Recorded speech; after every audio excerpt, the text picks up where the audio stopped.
On our Military Collectors TV segment today, I want to kind of update you on my WC-53, what I call my first one.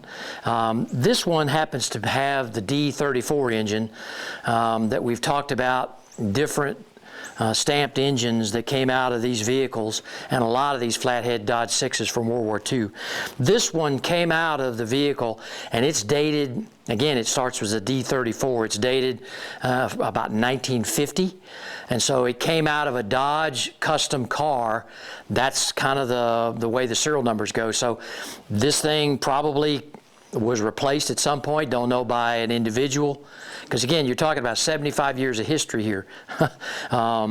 There's no telling where this engine came from. Could have been done by the military, okay, could have not. But with that, this is the engine that was put in these vehicles in 1942, which is the T214, and that T stands for truck. And these engines were put in these vehicles from 1942 to 1945, and in most of them, the WC-54, which was the ambulance. It was also the engine of choice for the WC-56 and the 57, which were the command cars, of which I have as well. But with this one, you can see this was a frame-off restoration here. We've got that drivetrain out of it. Again, slow process. We're going to begin putting this engine back together and getting the drivetrain and putting it back in this and hopefully get it on the road here soon. But what I want to discuss right now is let's talk about restoration of a vehicle for resale, okay? Now, such as this one right here. As you see, as it sits just like this without the engine, the value of this vehicle is probably worth about $40,000 when you include parts, okay?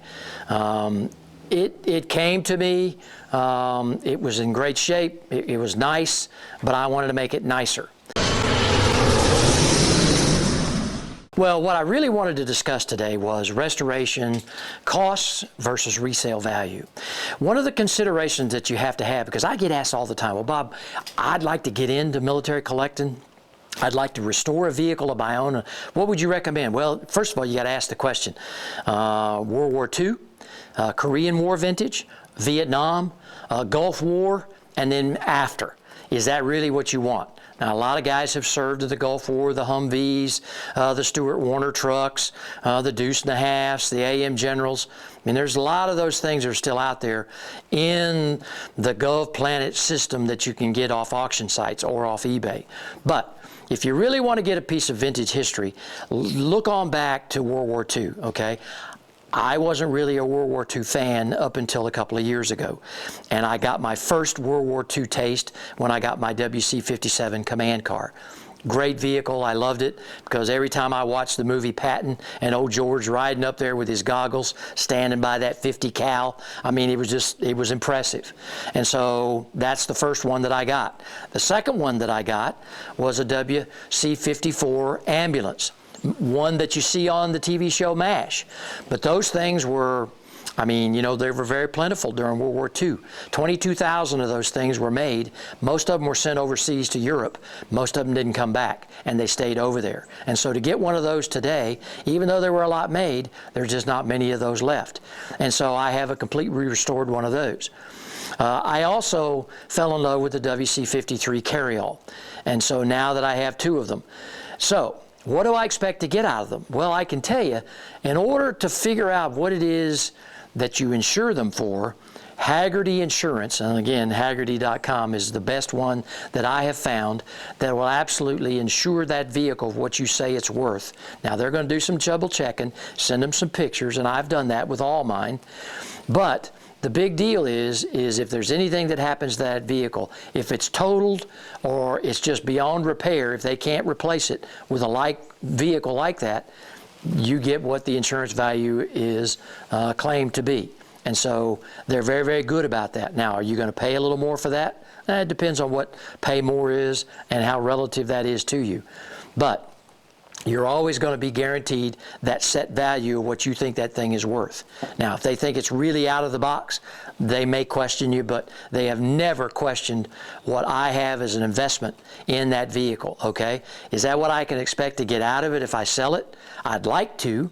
I would hope that I could, but your relative market is what's going to dictate what you're going to be able to sell it to somebody else for. But if it's damaged, injured, or destroyed, Hagerty will pay it, no questions asked. So with that, the only thing that I can tell you to get into restoring and collecting military vehicles is, first of all, you have to be happy with what you found, and you also have to be happy with whomever restores it and what level of restoration you want. Again, sometimes we don't always get what we think they're worth or what we've got in them, and that's a call that you've got to make. I enjoy having them. I use them on these videos in Military Collectors TV show. I like showing them off to the general public because, again, it's part of our history. What's that worth? You have to judge for yourself. But for most of us, it's worth 1,000 more times than we'll ever think possible. And to coin an old phrase, I just think it's priceless. If you like these videos, continue to watch them. Go to militarycollectorstv.com. Go to our Facebook page, and also go to Military Collectors TV and our YouTube channel, and log on there and let us know what you think about these segments. As we progress through the restoration, we're going to let you know exactly what we do in step by step. We'll see you next time.